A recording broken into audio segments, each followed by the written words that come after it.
Nagbalik loob sa pamahalaan ang dating membro ng Communist Terrorist Group sa 1st Provincial Mobile Force Company, Tarlac PNP sa Barangay Tinang, Concepcion, Tarlac.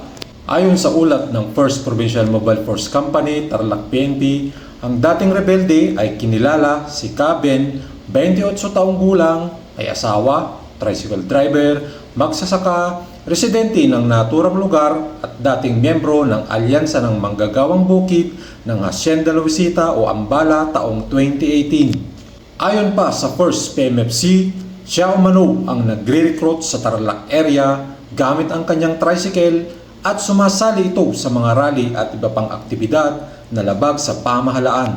Voluntaryo ring isinuko ang dating rebelde ang isang homemade shotgun na walang serial number. Ang isinukong armas ay kasalukuyan nasa kustodiya ng 1st Provincial Mobile Force Company Tarlac PNP para sa wastong disposisyon habang ang dating rebelde ay personal na kinausap ng mga otoridad at maaari itong sumailalim sa Enhanced Comprehensive Local Integration Program ng ating pamahalaan. Mula dito sa Tarlac Police Provincial Office, ito ang inyong PNN Correspondent, Police Executive Master Sergeant Delphin Francisco de la Cruz, alagad ng batas, tagataguyod ng Balitang Pulis.